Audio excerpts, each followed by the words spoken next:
It's another wacky and zany show. Good morning, Armstrong County. I'm David Croyle. Welcome to David and Friends. So glad to have you with us today. It's 9 minutes past the hour of 9 o'clock. 63 degrees on the outside, going up to a high of 75. Well, we have changed the weather forecast. I shouldn't say we, the National Weather Service, because I just play a weatherman on radio. I'm not really one. But anyway, we've been talking about it. Today was supposed to be thunderstorms and all this stuff. And of course, a lot of people have garage sales planned for today. Well, so far so good, because right now out there it looks really, really good. And now we'll find out later on with the National Weather Service how long this is going to last, because they say it's going to cloud up a little bit. But I don't see any rain. I'm just kind of looking down through the forecast. I don't see any rain today. It was supposed to be. It was supposed to be. So that's just the way it goes. If you go online to kitanningpaper.com, on the right-hand side of our main page, there is a poll. It's the KP election poll. Which candidate do you favor in Tuesday's election for Armstrong County Commissioner? And just like when you go to the polls, you're able to vote for either one or two. You don't have to vote for two. That's the common misconception, is whenever you go to vote, you have to vote for two. You can just vote for one if that's really what you want to do. And in doing so, it's almost like casting two votes for someone, because of the fact that when you plunk, that's what it's called, plunking. When you just vote for one person, let's just say if I voted for two people, well then that other vote is against the person I want. So therefore, it could actually go against them. But if I plunk and I just, for instance, want Pat Fabian, and I click on Pat Fabian only, if I'm a Democrat, then now, of course, that's kind of a bad illustration. Let's do a Republican illustration, because there are only two people running for Democrat for commissioner, and they're both going to get in because you have to select two. So, that's just a bad illustration. Let's just say I want Don Myers. So I'm going to click on Don Myers and vote for him. But let's just say I would like also maybe Jorn Jensen, but I don't. If I click on Jorn Jensen and Don Myers, then basically if they do a runoff, I've just basically negated my vote. It's just not a way to do it. So if you really want somebody, just plunk. Just to vote for one instead of two. But that's coming up for Tuesday's election. So we're running a little poll to find out who's doing what. And Deb Whiteman is, well, let's start from the bottom. Jorn Jensen coming in at almost 2% of the vote. And then it goes to Deb Whiteman on the Republican ticket. Let's see, then where else does it go? Don Myers after that. Then it goes up to,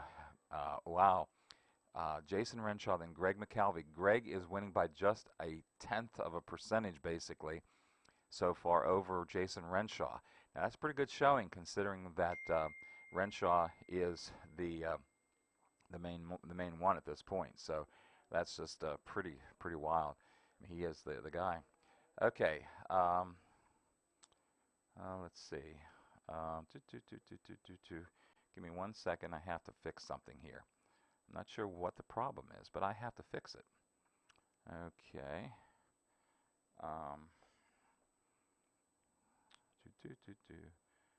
Okay, there.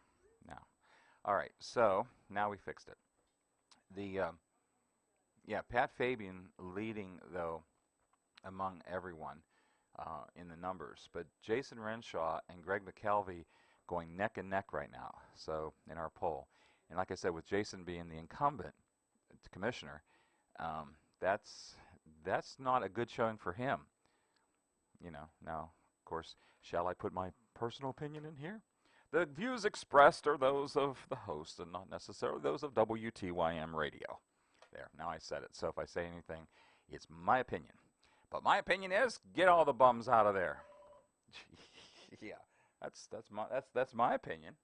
Just get them all out and don't worry about it. It's like, man. So let's see if we can make this work this way. I think I can, because I'm getting a call coming in. Okay, and by the way, if you want to call, 724-543-1380. And let's go to callers right now. Good morning. You're on David and Friends. Hi, David. Jan Jensen, candidate for commissioner. How you doing? Well, welcome, Mr. Jensen. Now, let's see. Most people call you Jorn because it's Jorn. So let's just start with that. But that's not how you pronounce it. It's pronounced Jan. The R is silent. I go by both names, whatever people prefer to call me. I respond to both. Okay, and that's because what nationality is that? That's Scandinavian. Okay, so are you first generation? Well, yeah, our family moved to the United States in 1957 when my dad transferred with Gulf Oil Corporation. Okay, so were you born in the United States? No, I was born in Randers, Denmark. Okay, there you go. Well, those are things people need to know about you. But you've been in Western Pennsylvania for a long period of time. Yes, since 1957. And I think, if I recall from what I remember press releases, you're also a veteran.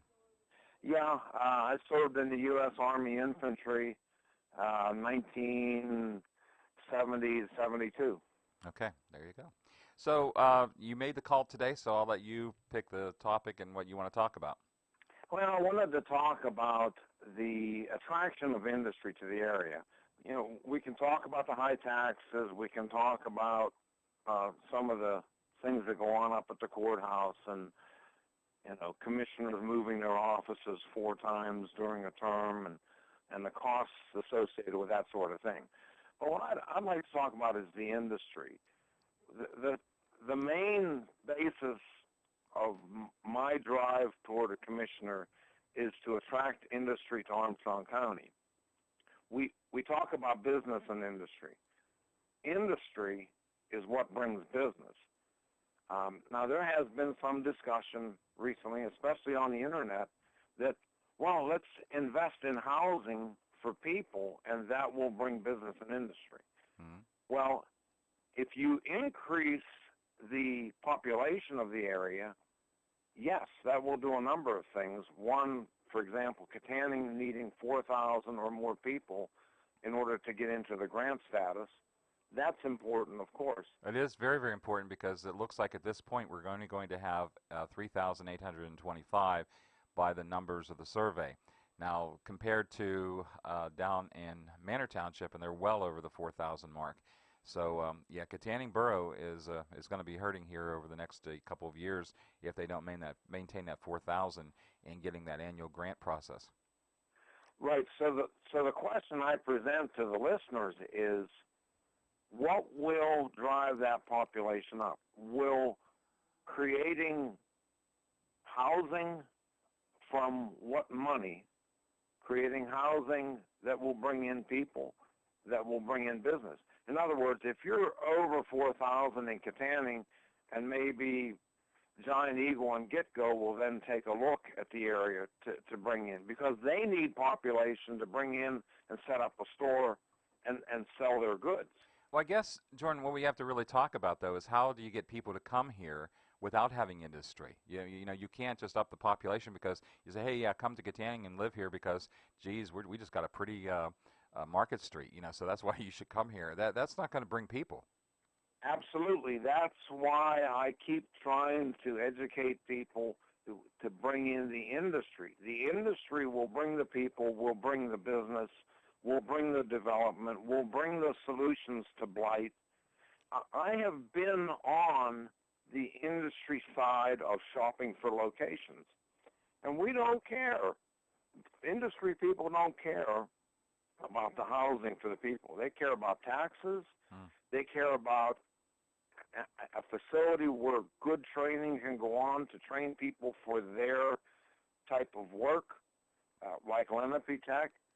They care about the transportation infrastructure, like rail and highways, and like the Route 28 going up to 80 would be a big boom for us, for industry. But industry, which I just have to say, again, my opinion, but it's interesting that the commissioners came out right before this election to say that they're going to be part of that $250,000 they're spending for a survey to figure out a phasing schedule to build a 4-lane between here and Interstate 80. And I thought that was the timing of that just was way too coincidental. Well, that's politics, David. I'm not a politician. I'm an engineer. I'm from industry. We make and build things. We create products for profit. Okay, I'm going to have to go in about 45 seconds to take a break. So in 45 seconds, tell me why you're running for commissioner.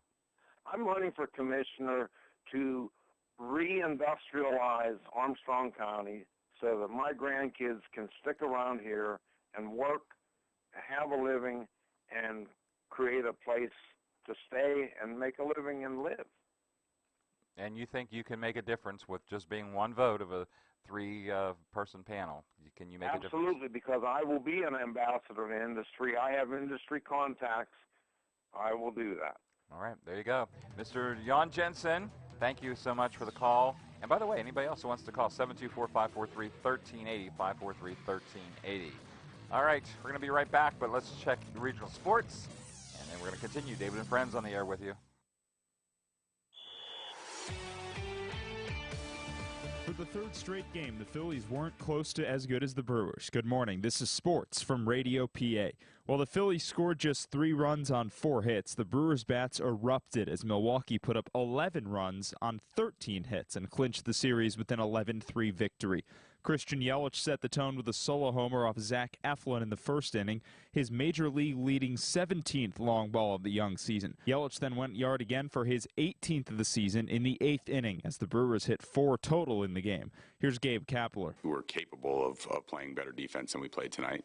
Yeah, I think we have the ability to do it. For the Phils, Gene Segura knocked in 2 of the 3 runs, including a solo homer in the first inning. Philadelphia is now on a 3-game losing streak, outscored 22-6 in that stretch. Over in the IIHF World Hockey Championships, young Flyers goalie Carter Hart led Canada to a 5-2 win over France. Fellow Philadelphia skater Sean Couturier had an assist in the win. Hart is now 2-0 in the tournament after shutting out Britain in his first start. To basketball, Philadelphia is interviewing prospects this weekend at the NBA Draft Combine in Chicago. The 76ers hold the 24th overall pick in June's draft, plus 4 second-round selections. The PGA Championship began Thursday on Long Island, and defending champion Brooks Koepka fired the round of the day. The 3-time major winner posted a Bethpage Black course record 7 under par 63 and leads the tournament by 1 stroke over Danny Lee.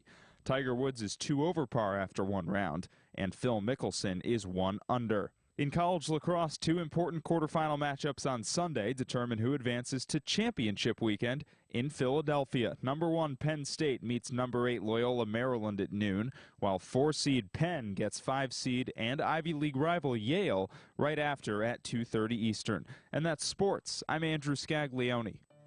In times like these, Pennsylvania needs a problem solver. Joe Pittman is the answer. Pittman is the endorsed Republican, running for state senate because Harrisburg could use a dose of Western Pennsylvania conservative values. It's the reason former Senator Don White endorses Joe Pittman. A community leader, Pittman is supported by job creators all across Pennsylvania. Pittman pledges to keep taxes low and keep our economy moving forward. Building a solid future for our children is a top priority.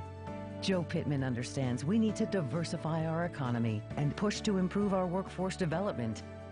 That's why Pittman is the choice of the Pennsylvania Chamber of Business and Industry. Joe Pittman knows government and the private sector can work together for all of us. Vote this Tuesday, May 21st.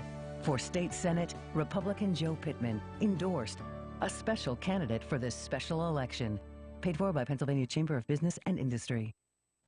Let's check the weather with David Croyle right now on radio for your neighborhood. AM 1380 and FM 103.7 WTYM, Katanning, Fort City. This look at the weather brought to you by Dentisi Produce, where they're keeping it fresh just for you. All right, taking a look right now on the outside. If you're just getting up and around, 63 degrees, starting out the day with a beautiful sunshine day. Yeah, right. I guess that's easy for you to say. All right, so let's check in with the National Weather Service in Pittsburgh, Mr. Lee Hendricks. Good morning, Lee. Good morning, Dave. Now, I got to just put you on the spot, dude. You know, all your people down there, you were talking about this thunderstorms that was going to hit on Friday. I don't see them, and I don't see them on my forecast. What about yours?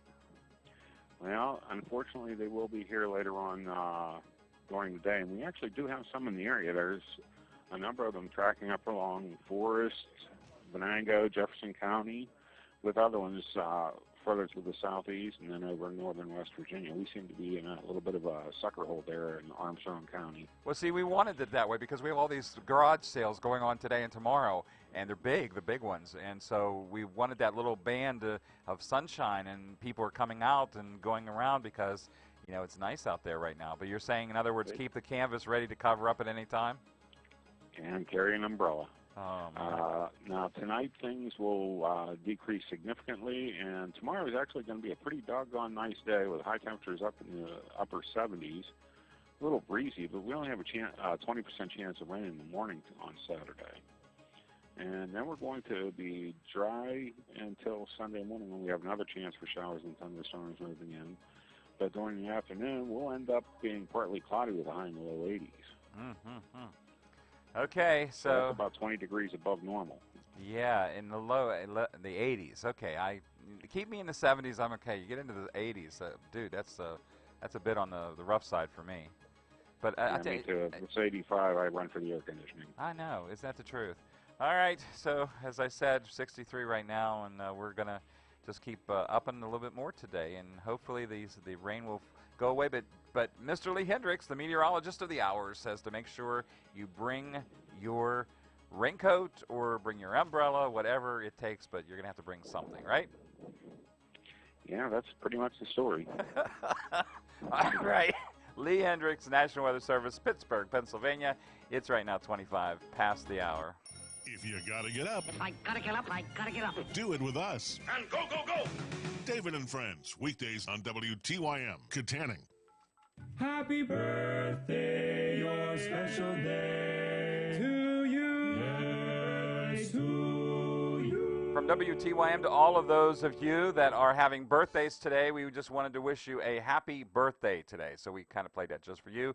26 past the hour. Let's go back to phones. Good morning. You're on David and Friends. Hello, David. It's Greg McKelvey. Hi, Greg McKelvey. How are you? All right. Hopefully I can catch you here at the very end of the show, but I just wanted to have the opportunity to call in and be happy to take any questions. But I want to emphasize, with all due respect to Jean, my position is to increase the housing in Armstrong County, and as you know, I've had some experience with that, and we've had some results. And conversely, I am very big on the demolition side, and I want to carry that program out, clean things up, demos, vehicle salvage across the county if I'm elected commissioner. So basically, you're into the blight issues, so you want to make sure that the blight's taken care of. Yes, I've found a great deal of traction with that on the campaign trail. You know, what we started in East Franklin then continued with the County Blight Task Force. As I talk to leaders and voters and residents throughout the county, I mean, they want to take pride in their community and clean things up. And so, you know, it's a unifier. And obviously we could use some of that in Armstrong County. How do you feel, by the way, for those of you that don't know Greg McKelvey, he is a East Franklin Township Codes Officer, but he's also running for County Commissioner on the Republican ticket. And right now in our poll on the Katanning Paper website, katanningpaper.com, Greg, you are ahead, just not even a full percentage point, above the incumbent Jason Renshaw. How do you feel about that? Well, obviously that's good news, David. I hope that carries over into next Tuesday, May 21, and I will say, I mean, I am convinced that this is going to be a close election, and I can't emphasize enough for Republican voters to vote McKelvey if you believe in the programs that I'm talking about and the track record that I bring with the jobs that I've held and the difference and the contributions I've made to Armstrong County. I asked Mr. Jensen why he was running for county commissioner, so in about 45 seconds, sum it up for me, Greg. Why are you running for county commissioner? Dave, I just feel, as the campaign slogan goes, I'm the right man for the job and at the right time. I bring a skill set and experience that none of the other candidates have. I know the right people, and I know how to get the job done. Bottom line. Bottom line. We're going to find out on May the 21st, Tuesday, is primary election day, and you're going to have 5 different Republicans to vote for, 2 different Democrats to put on the ballot, and that'll be for November. 2 of them on each one will be on it, and Greg McCalvey will be wants to make sure he's on it as well. Okay, Greg. Thank you, Dave. Thank you for joining me. Appreciate it. Sequence All right, initiated. 724-543-1380. We're going to come back, all right, after the 9:30 hour. We're going to come back, and I got to tell you about the Historical Museum, what they're doing today. I also have someone in studio today we want to talk to a little bit because a lady was arrested for DUI because she was smoking marijuana going down the road. With this idea of recreational marijuana, is this going to be continuing to be a problem? We'll talk about it during the second half hour today. So don't go away. We're expanding David and Friends on the air. 1380 AM, FM 103.7, WTYM. Thank you so much for being my friend. I will be back in just about 5 minutes, so don't go away. We're here each morning to help you do one thing. Get up and out of bed! WTYM, AM 1380, and FM 103.7. Katanning, Ford City. It's time now for the Armstrong County Area Agency on Aging Update. It's brought to you on this station courtesy of VNA, serving Western Pennsylvania with a variety of healthcare services. Today's lunch menu will include the items today and tomorrow, as well as a reservation deadline, which is 11th, the day before, to your local center or the Agency on Aging office at 724-548-3290. We'll also take a look at the activities at the centers today. Now, here's today's Agency on Aging update, brought to you by VNA. It's Friday, and all the centers today for lunch are having mandarin and chicken cranberry salads today, along with mixed greens and blue cheese crumbles and balsamic dressing, also 3-bean salad and a dinner roll. Now for Monday, they're having pineapple glazed ham. That's also whipped sweet potatoes, and they're having green beans, wheat bread, and pears. So make your reservation by 11 o'clock for Monday. In Worthington today, it's exercise, card games, piano, and pool. In Rural Valley, it's board and card games along with computer and Wii. Parker's off today. Leechburg is having scat, cards, puzzles, and Wii. Katanning is having a special patriotic program today. Michael's going to be there and playing the bagpipes at 10:30. And they're also doing pool, shuffleboard, cornhole, library cards, and music bingo games in sequence. Freeport today is having puzzles and cards, computer and Wii, and piano and singing. Ford City is having bingo, computer, pool, darts, exercise bike, books, and puzzles. Elderton's off today. Distant is off today. Dayton is having walking and dice, bingo, cards, board games, and Wii. Brays Bend off today. And in Apollo, they're having crafts with Susan today, along with bingo, exercise, Chatfest, games, and Wii there in Apollo. Well, that's it. That's today's Area Agency on Aging update. It's made possible by the VNA. That's the Home Health and Hospice Agency. They serve Armstrong County, and they provide many services designed to keep residents independent and healthy in their homes. You can contact them, 877-862-6659, the VNA. When you need home health care or hospice, just ask for Lutheran Senior Life VNA. The Visiting Nurses Association has been making home visits to patients in Western Pennsylvania for over 50 years. Whether you need nurses, personal care, palliative or hospice care, home monitoring, or personal emergency response systems, the choice is yours. Choose VNA. Find out more at lutheranseniorlife.org or by calling 877-862-6659. Tuesday is Election Day.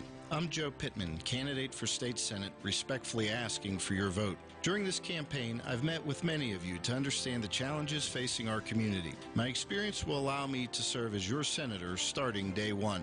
I'm committed to improving our region and making it an area we are proud to call home. We need to create jobs and opportunities for future generations, and that will be my top priority as your senator. I'm Joe Pittman, asking for your vote on Tuesday. Paid for by Friends of Joe Pittman.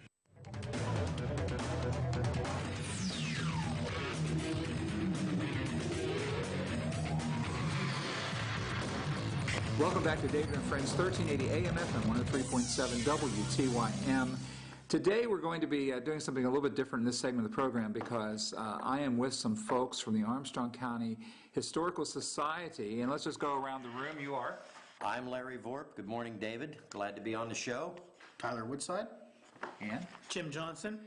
The reason I have these gentlemen with me this morning is because of the fact that something this weekend is happening very special at the Armstrong County Historical Society that you need to know about. So, Jim, I guess we'll go first with you to kind of explain what's going on here. Well, on Saturday and Sunday, it's going to be an open house for the museum, and in conjunction with a Civil War encampment, the local Living History Group, Company D, the 62nd Pennsylvania, will be encamped out in the lawn here. And we're also going to showcase, as part of the open house of the museum, a new Civil War display. So we're bringing in some living historians who will be able to talk about camp life, then also talk about the importance of the display, and also the importance of Armstrong County in the Civil War. That's what really the display is focusing about, are the men who left his county and fought for the Union Army, and for those who came back to tell their story, and also to remember those who did not. Now, sort of an oxymoron to say a new Civil War display. Well, is there really anything new about the Civil War we don't know? No, it's a new, expanded Civil War display for the McCain House. Are we going to see new things that we haven't seen before? Yes, we are. We're seeing a lot of new things to the museum, but a lot of those new things are old items. This past summer, the museum received a donation from a brother and sister from Ohio. They drove over here and donated what is called the Morning Reports book for Company G of the 78th Pennsylvania. Now, of course, the 78th Pennsylvania trained here just north of where we are sitting today at what was called Camp Orr. It was located at the fairgrounds at the time, and Camp Orr was located just south of presently where the new YMCA is. And also, so the 78th were boys from, a lot of the boys were from Armstrong County. But this document is very close to me because my great-great-grandfather was Captain John Jordan, and he was the captain of Company G. So throughout this morning's report book, I see his name quite often. So it's very interesting for me to see part of his history right there in a book that was donated by a brother and sister from Ohio. We also have a book on the general orders for the 78th. That was also a donation to the museum at some time in the past. So we have two of those period items here on display. And for those, we generated, we worked around those two to expand our display to not only focus on the 78th Pennsylvania, but also men who fought in other units, Company D of the 62nd Pennsylvania, Company K of the 155th Pennsylvania, and also a lot of the boys from Companies B and C from the 139th Pennsylvania. Now, in addition to this, there were probably 4 other dozen units in which men served. Overall, there were approximately 3,000 and about 3,500 approximately men that came from the county that fought in the War of the Rebellion. So we've also been trying to focus on faces of those men who came from Armstrong County and fought in the war. So we've expanded with some artifacts. We have donated or on loan a period fife. We have an amputation kit. We have some regimental books on regimental history books on those various units, our original books, well over 100 years old. We've also been receiving other donations on another regiment, the 103rd Pennsylvania. The 103rd men also camped or and trained there. They were actually the surplus soldiers. The 78th recruited more men than what they actually needed.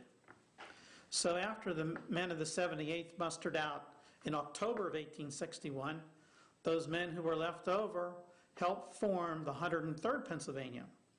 Then they were mustered out and left Kittanning the following year. I believe it was in February.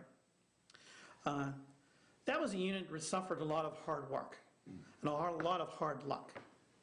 It was a unit that did not, they were not present in a lot of the major battles of the war. They were unfortunately, most of that unit was captured down in North Carolina, and a lot of those soldiers went and were shipped to Andersonville Prison in Georgia. We have a soldier here who we highlight, Levi Schreckengoss, from up in the Putneyville area. He maintained a diary while he was in Andersonville. We have a gentleman from Shakora who loaned the museum Levi's diary for display here. So it's something to see. It's a very small, maybe 2x3 diary, but I can't imagine but that diary is what that man kept while he was in that terrible, terrible prison down in Andersonville. We also have donated, the gentleman from Shakora also donated his image too. So we have some stories about those soldiers who are not part of the major units. And of course we had some units, the 62nd, the 155th, and 139th, that fought very close together over Gettysburg. We also have a notation of the 155th Pennsylvania. That unit fought at Gettysburg. That unit was also present on that day in April 12, 1865, when General Lee surrendered the Army of the Northern Virginia to General Grant. And the 155th stood there at Appomattox Courthouse to receive the arms of those soldiers from the Northern Army of Virginia. So the 155th was very well represented from Armstrong County and traveled throughout, let's say, the eastern seaboard, but we're honored to be present and one of the few regiments to be present during that day in which those Confederates gave up their arms to the Union. I would think that this coming weekend you would want everybody from school students to grandmas and grandpas, because this is something that is part of our heritage, a part of who we are as a people. And I know just walking through the museum, the amount of things that are here, the amount of stories that you all told me in just a few minutes, that I was just captivated, because it's all about Armstrong County. And so when people come out, first of all, what time are we talking about here that we're doing this? On Saturday, we're looking between 10 and 4 o'clock, and then on Sunday from noon to 4. Now, you're going to have people outside camping the weekend then? Not camping out. They'll be, let's say, camping during the day and performing some of the duties that the soldiers performed in camp. In addition to the living historians, we're going to have some visitors. We plan to have Larry Smale here, a local volunteer at the museum and a local historian on our Native Americans. He has painted a picture called The Whirlpool of Death, depicting the 62nd Pennsylvania at their battle on July 2nd in the wheat field at Gettysburg. We're also having Peggy Spizak here.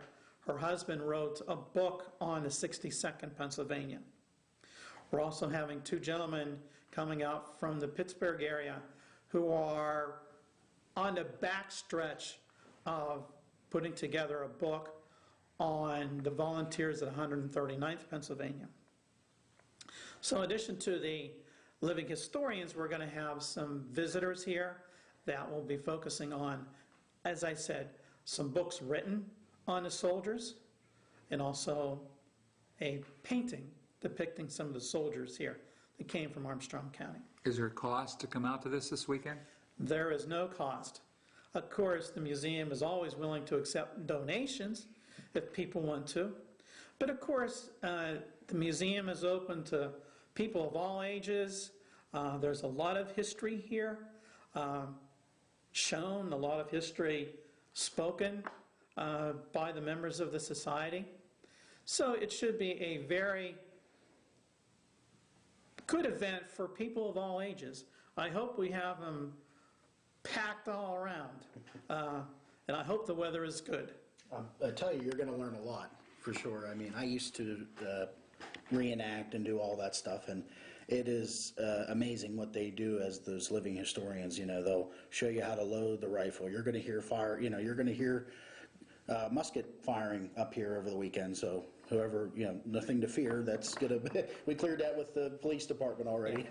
But you're gonna hear that. Those guys are gonna do demonstrations on their rifles. You're gonna have a campfire. The ladies are gonna be cooking out and things. So it'll be really neat to show the family what life was like during that time period for the soldiers. Yeah, we're a small unit. We're not gonna have hundreds and hundreds of reenactors here. We're a small unit. Of course, we're always looking for new people to join our unit. But one of the big things that I've experienced in these type of activities are the stories that people tell, both from us to the visitors and also from the visitors to us.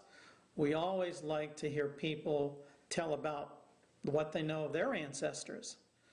And if they don't know, we can also provide some help on maybe where they can find information on their ancestors. So it's sort of a give and take. It's just amazing that some of these stories that people will walk by and tell us, and even about some of the items that they have of their ancestors. So it should be a very enjoyable event for people of all ages.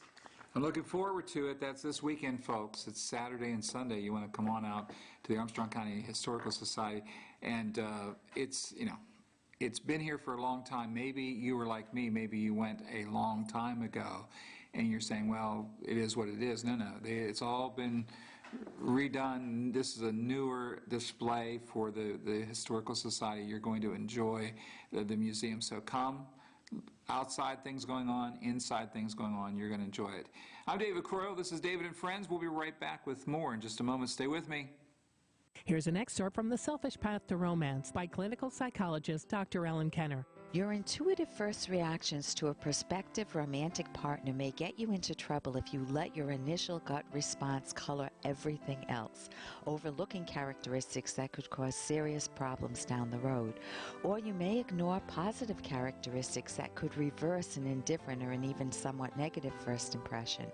Your initial emotional response, whether positive, negative, or indifferent, needs to be validated or invalidated consciously by gaining more knowledge. This takes time. Get to know a person gradually, in layers. Attentively observe how the person acts in different situations, especially but not solely how the person acts toward you. Ask questions and listen closely to what the person says. You can download Chapter 1 for free by going to drkenner.com, and you can buy the book at amazon.com. If Ernest Hemingway was alive today, would he say this to you? Shakespeare, Mark Twain, Edgar Allan Poe, all great writers. And after reading your book, I simply must add you to the list. Wait, you don't have a book yet. So make a free call to Page Publishing. Their expert staff can help you turn your book idea into a real book, a masterpiece that could someday make the bestseller list in hard copy and digitally all across the world. Page Publishing can help you completely take your idea for a book, write it, and publish it. So if you want to join the ranks of some of the most famous authors in the world, call now for a free information kit. Turn your book idea into publishing gold. Make a free call right now to Page Publishing.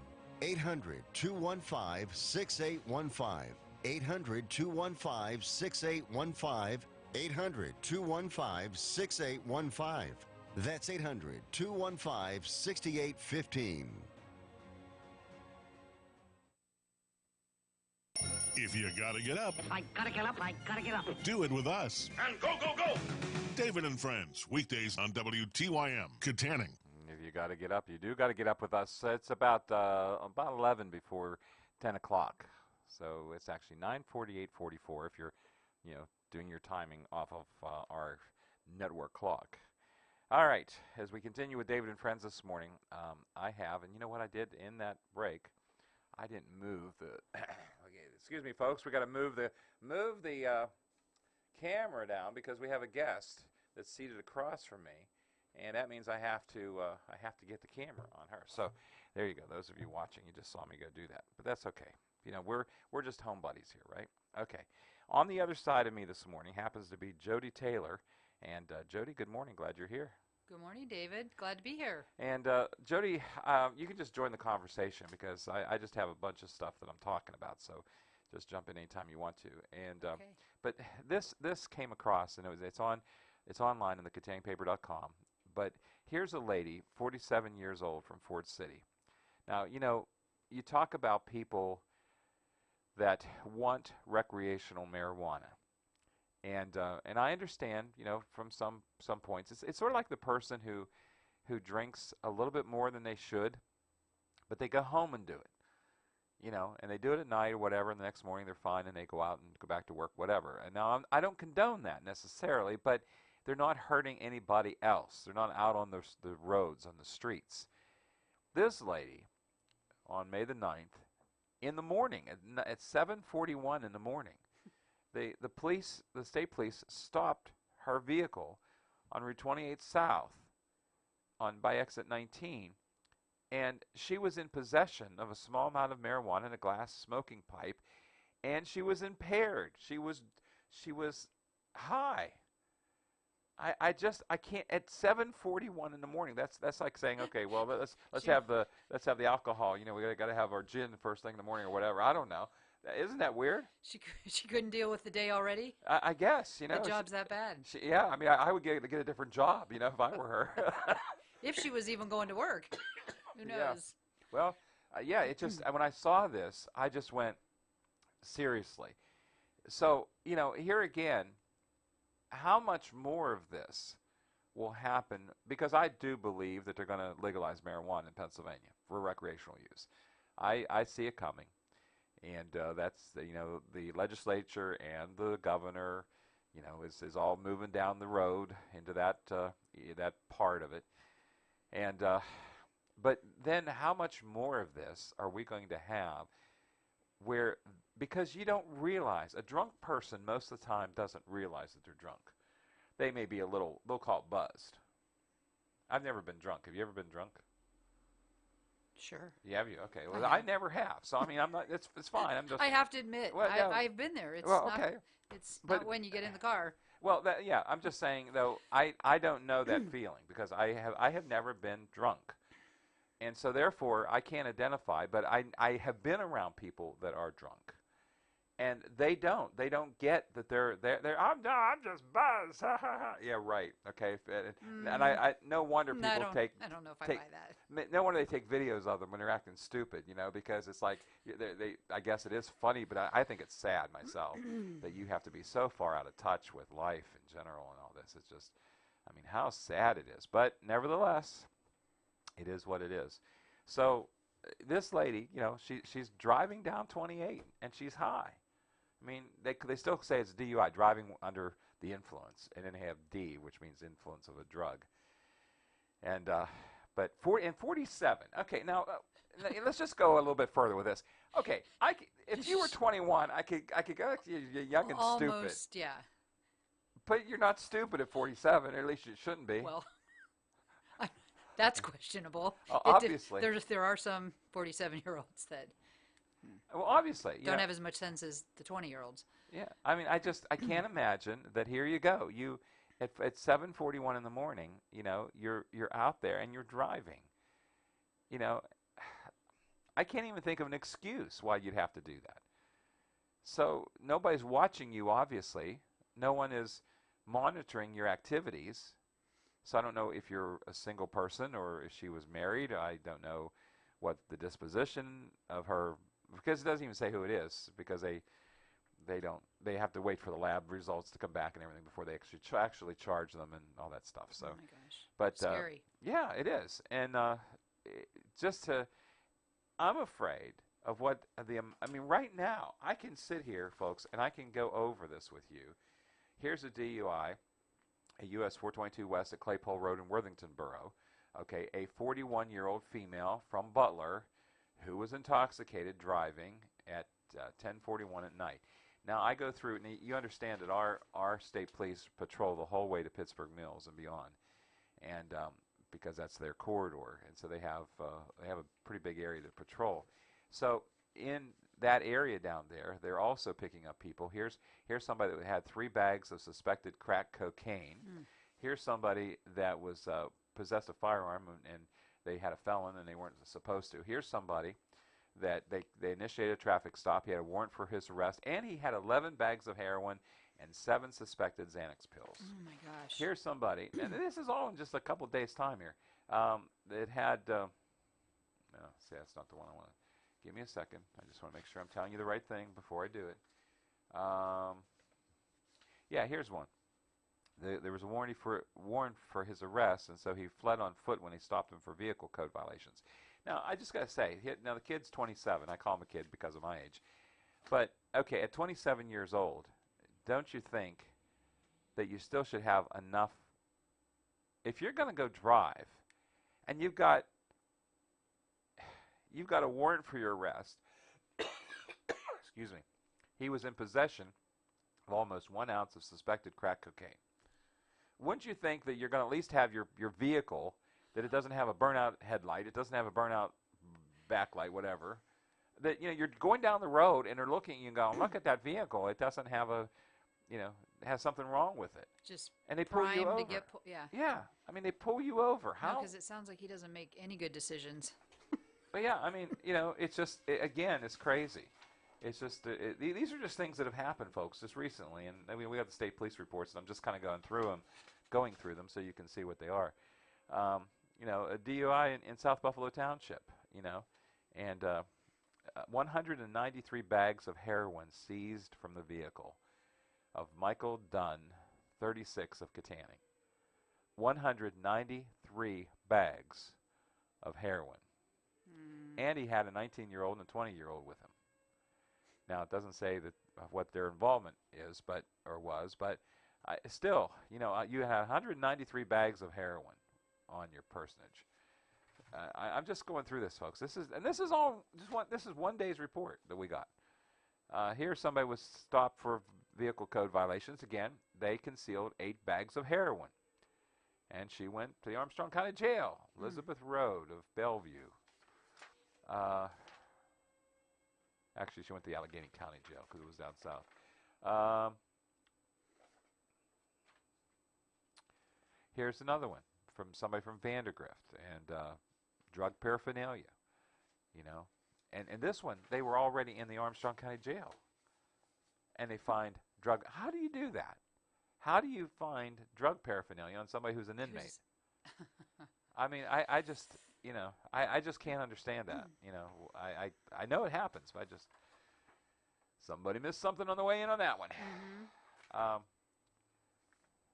Here's a 17-year-old down at Lobby Hall in South Buffalo Township, a 17-year-old that had to be arrested because he appeared, she appeared in a public place manifesting under the influence of alcohol or controlled substance to the degree that the defendant may have endangered herself or other persons or property and annoyed persons in the vicinity.